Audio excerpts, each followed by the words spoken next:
हम सब कुछ करते हैं, चर्च जाते हैं, बाइबल पढ़ते हैं, कलीसिया में आराधना करते हैं, गाने गाते हैं, मगर यीशु मसीह के गुण हमारे अंदर नहीं दिखते। कारण क्या है? क्योंकि यीशु मसीह की जो पहली बात हम पढ़ते हैं, उन्होंने सबसे पहले अपने मारने वालों के लिए प्रार्थना की कि इनको क्षमा कर, मगर अपने घर वालों के लिए प्रार्थना नहीं करते, अपने घर वालों की गलतियों को क्षमा नहीं करते, कलीसिया के लोग एक दूसरे को क्षमा नहीं करते। हमें इस वचन के द्वारा प्रभु यीशु मसीह को सिखा रहे हैं। क्या सीखना चाहते हैं, क्या सीख सकते हैं इस वचन के द्वारा? हमें कितनी बातें याद आती हैं कि हमने कितने बड़ी बड़ी गलतियां की हैं। क्या किसी ने हमें क्षमा किया है, या हमने दूसरे की गलतियों पे हमने किसी को क्षमा किया है?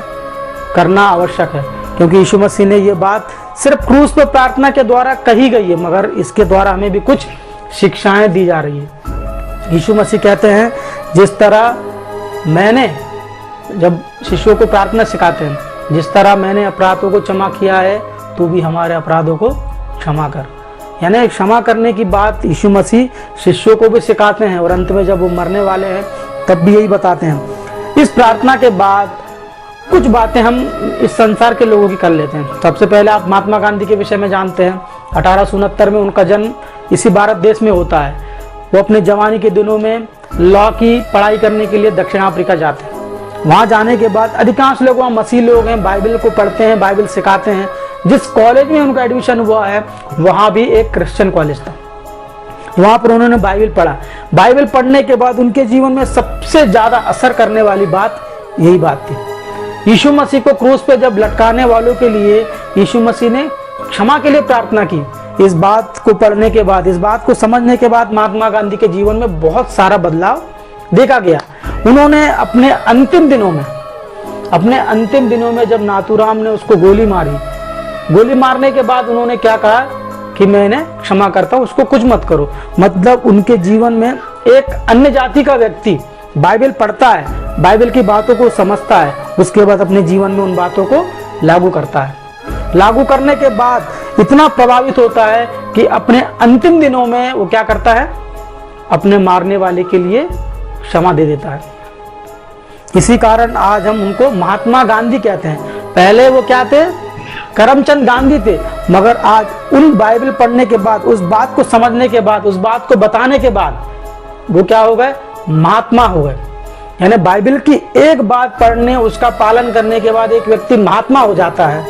मगर हम बाइबल की प्रति बात हर दिन पढ़ते हैं, हम क्यों नहीं हो पा रहे हैं? इसी प्रकार एक और व्यक्ति उड़ीसा में सेवा के लिए ऑस्ट्रेलिया से आए थे। ग्रैहम स्टैन का नाम सुना होगा आप सभी ने। वो अपने परिवार के साथ अपने धन संपत्ति दौलत को छोड़कर, अपने परिवार को छोड़कर, अपने कुटुंबियों को छोड़कर भारत देश के उड़ीसा में सेवा करने आते। अपने सेवा के दौरान उन्होंने बहुत सारे काम किए, बहुत गरीबों को हॉस्पिटल बना के दिया, बहुत शिक्षा सुविधाएं दी। इसके बाद कुछ आतंकवादियों ने उन्हें गाड़ी में जिंदा जला दिया। 2 बच्चों के साथ उनको गाड़ी में जिंदा जला दिया। जब इनका केस हाई कोर्ट में गया, हाई कोर्ट में जाने के बाद उनकी मिसेज से ये पूछा गया कि इनका कसूर साबित हो गया है, इनको क्या सजा देनी चाहिए, आप क्या चाहती हैं? तो उस महिला ने, उनकी पत्नी ने ये कहा कि हम इन्हें क्षमा करते हैं। हमारे यीशु मसीह ने ही सिखाया है कि इन्हें क्षमा कर दिया जाए। ये हम मनुष्यों में आज देखते हैं, मगर हम मसीह लोग प्रतिदिन बाइबल पढ़ते हैं। इन बातों को देखने के बाद हमारे जीवन में कोई फर्क नहीं पड़ता। प्रति वर्ष गुड फ्राइडे के दिन इन बातों को बड़े अच्छे से प्रचार करते हैं, बड़े अच्छे से सुनते हैं, बड़े अच्छे से सुनाते भी हैं, मगर कोई अपने जीवन में अप्लाई नहीं करता।